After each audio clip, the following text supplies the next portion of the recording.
Hello dear students, I am Professor G.B. Shendge and today is our lecture on the cultivation practices of paddy. Paddy it is also called as rice or Sal. Okay, मराठीमध्ये याला भात असं म्हटलं जातं. आज आपण भात लागवड कशी करायची याबद्दल लेक्चर पाहणार आहोत. This is the serial crop of crop science paper.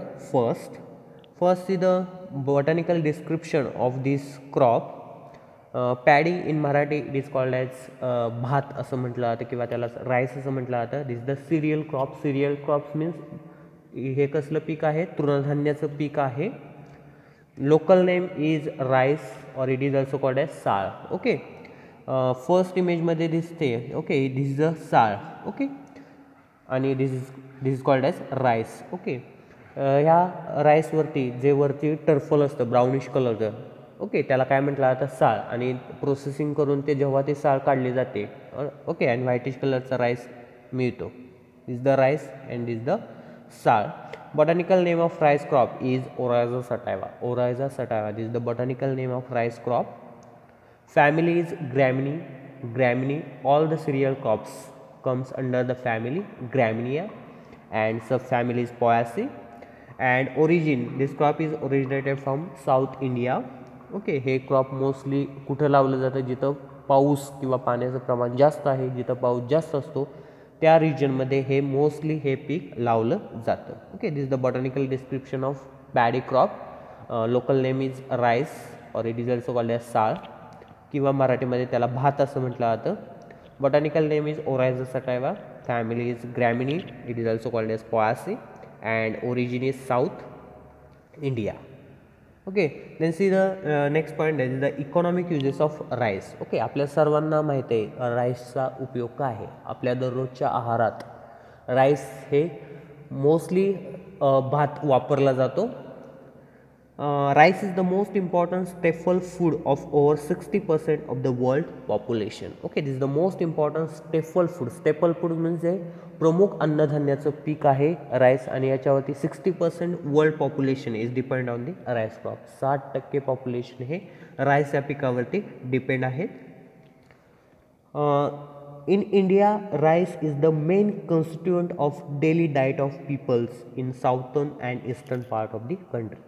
आपल्या देशामध्ये, इंडियामध्ये जे साऊथ आणि ईस्टर्न पार्ट आहेत जिथं पाऊस जास्त पडतो त्या रिजनमध्ये मोस्टली भात हा दररोज वापरला जातो ॲज अ मेन फूड म्हणून. ओके, तमिळनाडू असेल, वेस्ट बंगाल असेल, केरळ, कर्नाटक या राज्यांमध्ये भात हे मेन अन्नधान्याचं पीक म्हणून वापरलं जातं. आपल्याकडे जशी भाकरी खाल्ली जाते ज्वारीची, बाजरीची, तशी त्या राज्यामध्ये भाताची भाकरी, ओके, तांदळाची भाकरी तयार करून किंवा रोटी तयार करून खाल्ली जाते.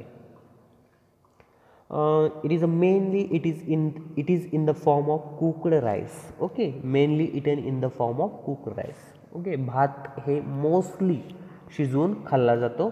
त्याला मराठीमध्ये भात असं म्हटलं जातं. कुक्ड राईस म्हणजे भात असं पण त्याला म्हणतो. The other products prepared from the rice are murmure, pohe and लाहे. ओके, मुरमुरे तयार करण्यासाठी, पोहे तयार करण्यासाठी, लाहे तयार करण्यासाठी, लाह्या म्हणतो आपण, त्या तयार करण्यासाठी राईसचा वापर केला जातो. मुरमुरे त्यालाच पार्च्ड राईस असं म्हटलं जातं. नंतर पोह्यालाच बिटन राईस असं म्हटलं जातं. आणि पार्च्ड पॅडी म्हणजे लाह्या. ओके, लाह्या हे वेगवेगळे प्रोडक्ट तयार करण्यासाठी भाताचा किंवा तांदळाचा उपयोग केला जातो. Rice grains are used in Hindu rituals and ceremonies. ज्या हिंदू सेरेमनीज कार्यक्रम असतात त्याच्यामध्ये मोस्टली राईस ग्रेन्स वापरली जाते. मोस्टली कशासाठी? फॉर मॅरेजचे, लग्न कार्यालयामध्ये किंवा बर्थ सेरेमनीमध्ये, ओके, किंवा फ्युनरल्स म्हणजे अंत्यविधीमध्ये भाताचा मोस्टली उपयोग केला जातो हिंदू सेरेमनीजमध्ये. Then rice bran is used for the extraction of oil and wax. Okay, rice bran म्हणजे जो भाताच्या तांदळावरती जो ब्राउनिश कलरचं कवरिंग असतं, that is called as rice bran असं म्हटलं जातं. ओके, ते राईस ब्रॅन आपण मोस्टली काय करतात? फेकून देतात. पण त्या राईस ब्रॅनपासून ऑइल तयार केलं जातं. ऑइल काढलं जातं त्याच्यापासून किंवा वॅक्स तयार करण्यासाठी त्या राईस ब्रॅनचा उपयोग केला जातो. Rice bran is used for the extraction of oil and wax. Oil content in rice bran is 18 to 20%. Okay, 18 to 20% oil is present in rice bran. Okay, हे तुम्हाला बोर्डच्या एक्झाममध्ये फिल इन द ब्लँक्सला विचारलं जातं. Dash dash % oil is present in rice bran. It is 18 to 20% oil is present in rice bran. Then overboiled rice is used for the starching the cloths. Okay, overboiled म्हणजे जास्त boil केलेले तांदूळ किंवा भात कशासाठी वापरला जातो? For starching the cloth. Starching the cloth म्हणजे खळ म्हणतो आपण, खळीचा वापर केला जातो. खळ तयार करण्यासाठी ओव्हरबॉइल्ड राईसचा उपयोग केला जातो. Then inferior quality of broken rice use as a poultry feeds. Okay, inferior quality म्हणजे चांगल्या क्वालिटीचे नसलेले, भिजलेले, ओके, काळपट पडलेले किंवा ब्रोकन राईस जे ब्रोक झालेले आहे, तुटलेले ग्रेन्स कशासाठी वापरले जातात? It is use for the poultry feed. Poultry बर्ड्सला खाण्यासाठी ते इन्फिरियर क्वालिटी किंवा ब्रोकन राईस वापरले जातात. The paddy straw is used as a cattle feed, padding material and mulching material and thatching purpose. Okay, paddy straw म्हणजे जे पॅडीचं राईसचं plant असतं आणि वरचं जे इयर हेड्स काढल्यानंतर जो प्लांट राहतो that is called as straw. Okay, तो स्ट्रॉ कशासाठी वापरला जातो? जसा गव्हाचा पेंडा, स्ट्रॉ म्हणजे काय मराठीत त्याला पेंडा असं म्हटलं जातं. गव्हाचा जसा स्ट्रॉ असतो तसा सेम राईसचा स्ट्रॉ असतो आणि तो स्ट्रॉ कशासाठी वापरला जातो? It is use for a cattle feed. Cattle feed as a fodder म्हणून वापरला जातो किंवा पॅडिंग मटेरियल जे ब्लॅकबोर्ड तयार करण्यासाठी जो पाठीमागचा जो पोर्शन वापरला जातो ते तयार करण्यासाठी किंवा मल्चिंग मटेरियल आच्छादन म्हणून याचा उपयोग केला जातो किंवा थॅचिंग पर्पज रूफ तयार करण्यासाठी. ओके, जे छप्पर म्हणतो आपण, छप्पर तयार करण्यासाठी याच्या स्ट्रॉचा उपयोग केला जातो. Then husk is used as a fuel and for making a light weight of bricks. Okay, husk म्हणजे काय? जे आउटर कवरिंग जे राईसचे ग्रेन्स असतात, ओके, त्याच्यावरती जे आउटर कवरिंग असतं ब्राउनिश कलरचं that is called as husk. त्यालाच मराठीमध्ये भुसा असं म्हटलं जातं. जेव्हा तो हस्क तेव्हा ते आउटर कवरिंग सेपरेट केलं जातं that is called as husk, भुसा असं म्हटलं जातं. आणि तो हस्क कशासाठी वापरला जातो? It is use for fuel purpose, as a fuel म्हणून वापरला जातो किंवा making light weight bricks. Okay, light weight विटा तयार करण्यासाठी याच्या हस्कचा वापर केला जातो. Then rice is also use for manufacturing the alcoholic beverage. Alcoholic beverage तयार करण्यासाठी राईसचा उपयोग केला जातो. अल्कोहोलिक बिवरेज लाईक साकी, वँगस्टीन अँड बियर ह्या अल्कोहोलिक बिवरेजेस आहेत. हे तयार करण्यासाठी राईसचा उपयोग केला जातो. ओके, जपानमध्ये जे अल्कोहोलिक बिवरेज असतात, जपानमध्ये त्या राईसच्या अल्कोहोलिक बिवरेजेसला काय म्हटलं जातं? साकी असं म्हटलं जातं. चायनामध्ये वँगस्टीन असं म्हटलं जातं आणि USA म्हणजे बियर असं म्हटलं जातं. Okay, this the economic uses of rice. Okay, कोणकोणते युजेस आहेत?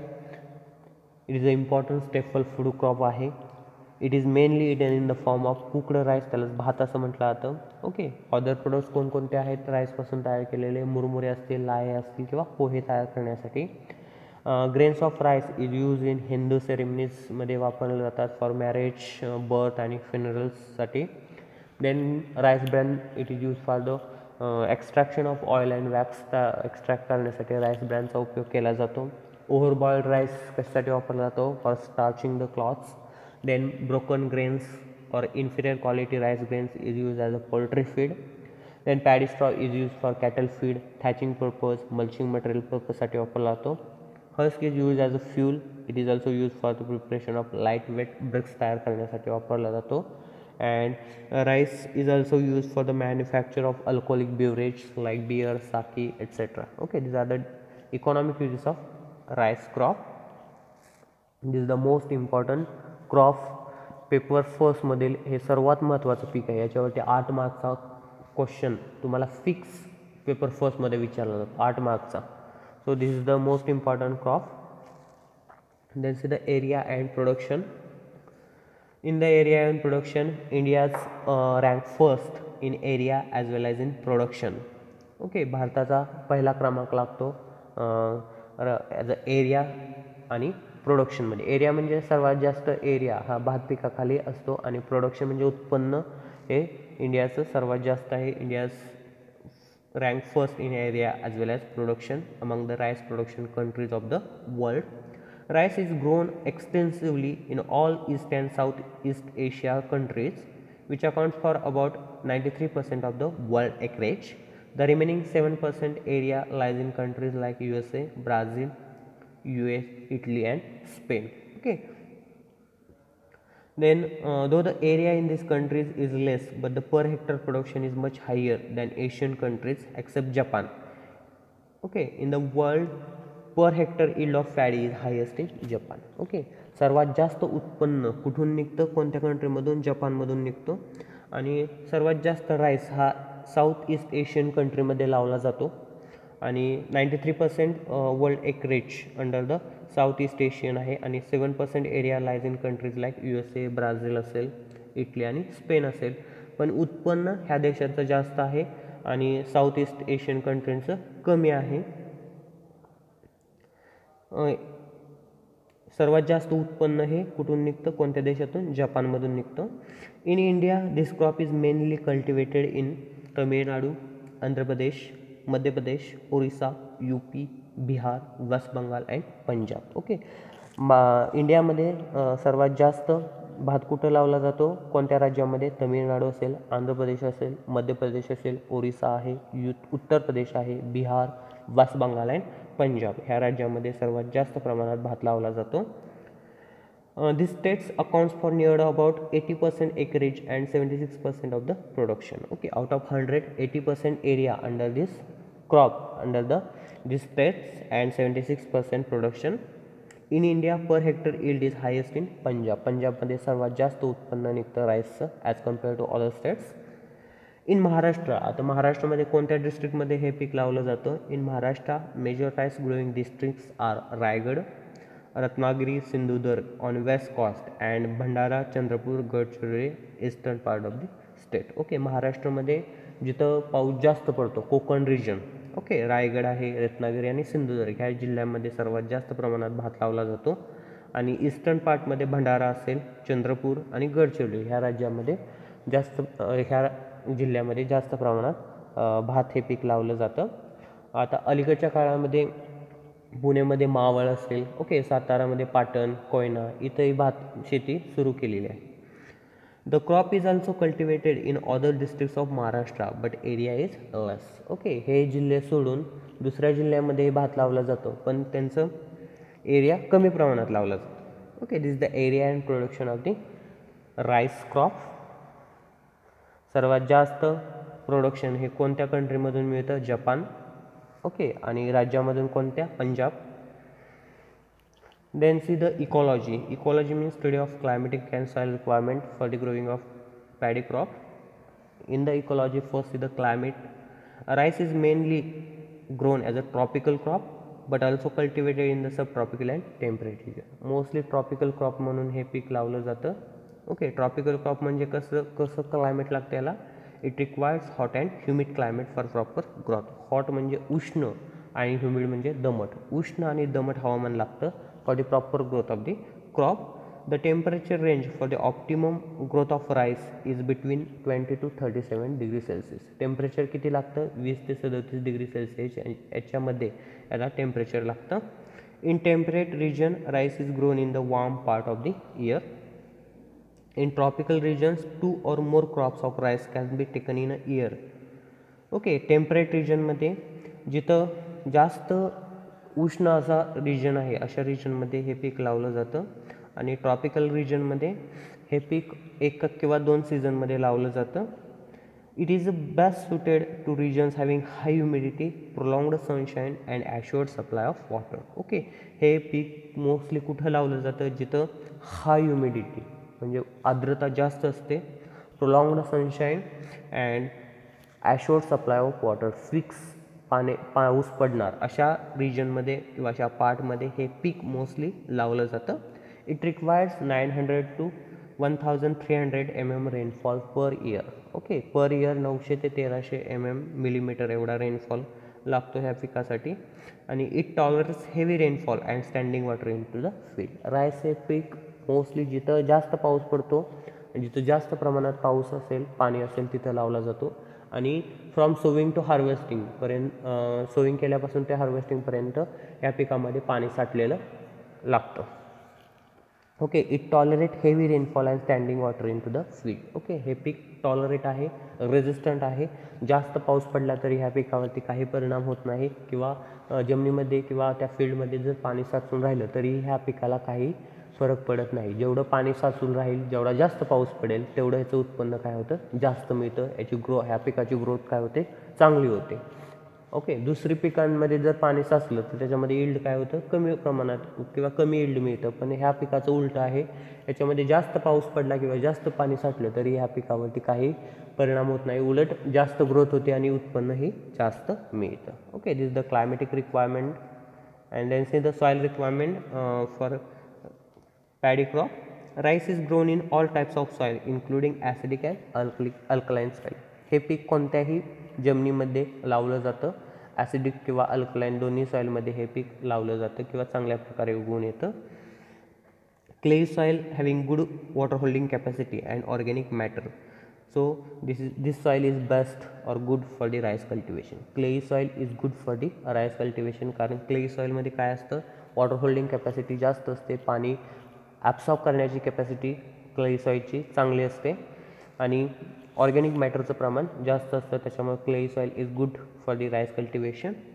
In Maharashtra it is also grown on kharlands and lateritic soil.